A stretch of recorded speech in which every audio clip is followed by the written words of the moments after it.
जिस तरह से डे बाय डे इन्फ्लेशन में इजाफा होता जा रहा है, उसके बावजूद ज़रूरत ज़िंदगी की चीज़ें लाना हमारी मजबूरी है। और जब उस चीज़ का टाइम और पैसे वसूल हो जाते हैं तो जाहिर है कि हम उसे डिस्कार्ड कर देते हैं।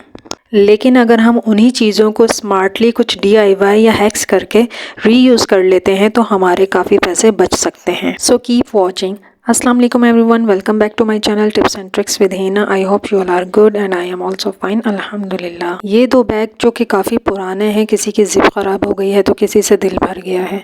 अब मैं क्योंकि इनको फेंकने लगी थी तो मुझे आइडिया आया कि क्यों ना मैं इसको रीयूज़ कर लूँ। इनको अच्छी तरह से वॉश कर लेंगे और इससे मैं बना लूँगी कोई भी अच्छा सा ऑर्गेनाइज़र। यहाँ पर मैंने कुछ हैंगर्स ले लिए हैं और अब आप देखेंगे कि इन हैंगर्स को और बैग को इस्तेमाल कर मैंने बहुत ही यूज़फुल सा ऑर्गेनाइज़र बना लिया है। हमारे घरों में हैंगर्स तो यूज़ होते ही हैं, लेकिन अगर आपके घर में छोटे बच्चे हैं तो इस तरह के मिनी हैंगर्स भी होंगे। अगर मिनी हैंगर नहीं है तो आप बड़े हैंगर को भी इसके पीछे अटैच कर सकते हैं। यहाँ पर मैं देख रही हूँ कि कौन सा हैंगर किस बैग के साथ जा रहा है। तो छोटा सा एक हैंगर ले लिया और मैंने सिंपल इसको बैग के अंदर इस तरह से फिक्स कर दिया। स्मॉल साइज़ हैंगर नहीं है तो आप बड़ा हैंगर भी ले सकते हैं। हैंगर को फिक्स करने के लिए आप किसी भी क्लिप का यूज़ कर लें। अगर बैक पैक है इस तरह से तो आप हैंगर को इसकी बेल्ट में लगा लें। क्योंकि मेरे पास स्मॉल हैंगर्स थे तो मैंने इसी के साथ इन बैग्स को फिक्स कर लिया। और ये देखें ये कितने अच्छे से ऑर्गेनाइज़र बन गए हैं। कहाँ तो मैं इन्हें कूड़े में फेंकने वाली थी, लेकिन ये देखें ये दोबारा यूटिलाइज़ हो गए ना। घर में ऐसी काफ़ी चीज़ें होती हैं जो कि इधर उधर पड़ी रहती हैं छोटी मोटी, उनको हम इन बैग्स में रख सकते हैं। क्योंकि इसमें हैंगर लगाया हुआ है तो ये काफ़ी इजी हो गया है कि इसको कहीं भी हैंग कर दिया जाए। आप इसको डोर के बैक साइड पर भी हैंग कर सकते हैं, बच्चों के लिए काफ़ी इजी हो जाता है। यहाँ पर मैं आपको एक हैंग करने की टिप बता देती हूँ, क्योंकि मैं चाह रही थी कि मैं इसे अपनी बेटी के कबर्ड में हैंग करूँ। तो उसके लिए मैंने ये किया कि एक छोटे से दुपट्टे पे 2 नॉट्स लगा दी इस तरह से, और इस दुपट्टे को मैंने अलमीरा के डोर पर इस तरह से लटका दिए। यानी कि एक नोट इस तरह अंदर की साइड आ गई, एक नोट बाहर की तरफ आ गई। क्योंकि ये नेट का फैब्रिक है तो डोर बंद करने में भी प्रॉब्लम नहीं होगी। अब इसके अंदर मैं अपनी बच्ची की जितनी भी एक्सेसरीज है ना वो रख दूँगी।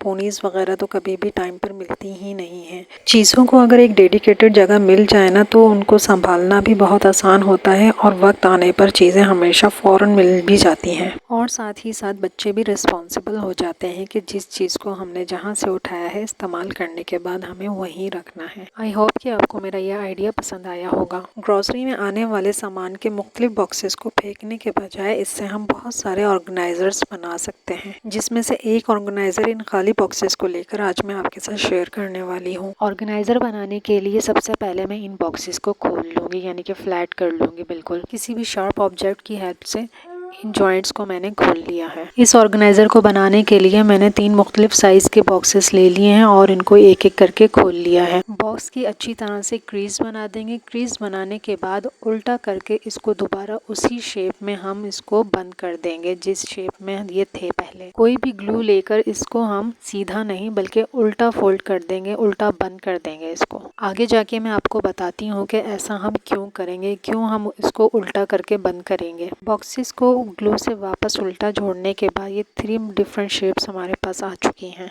स्मॉलेस्ट बॉक्स को हम ट्रायंगल शेप में कट कर देंगे। इस तरह से ये 2 बॉक्स बन गए हमारे पास, लेकिन हमने 2 नहीं बनाने, एक ही बनाना है, तो हम इनको डबल लेयर कर देंगे इसकी। तो ये एक ट्रायंगल बॉक्स आ जाएगा हमारे पास। अब मैं ये करूँगी कि दोनों बड़े बॉक्सेस पर ग्लू लगाकर इन दोनों को आपस में जॉइंट कर दूँगी। क्योंकि ये डिफरेंट साइजेस के बॉक्सेस हैं तो हमें इस बात का ख्याल रखना है कि इनकी बेस और एक साइड एक जैसी आनी चाहिए, ताकि ये जब पेस्ट हो जाएं तो दिखने में अच्छे लगे। अपने ऑर्गेनाइज़र का जो शेप मैंने क्रिएट किया है वो कुछ ऐसा है। ये ऑलमोस्ट रेडी है। अब हम इसको कोई भी अच्छा सा प्रिंट दे देंगे।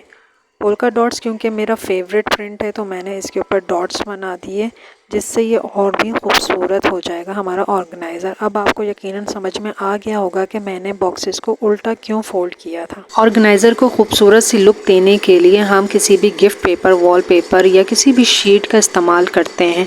जस्ट बॉक्स को उल्टा कर देने से मैंने यहाँ पर इस चीज़ के पैसे भी बचा लिए। और परमानेंट मार्कर से आप कोई भी प्रिंट बना दे या बच्चे का नेम लिख दें तो ये ज़बरदस्त किस्म का हमारा एक पेंसिल होल्डर बन चुका है। क्योंकि ये मैंने एक स्टेशनरी होल्डर बनाया है तो इसे मैं स्टडी टेबल पर रख दूंगी। इस होल्डर ने ना सिर्फ टेबल की लुक चेंज कर दी बल्कि चीज़ों को एक डेडिकेटेड जगह भी मिल गई।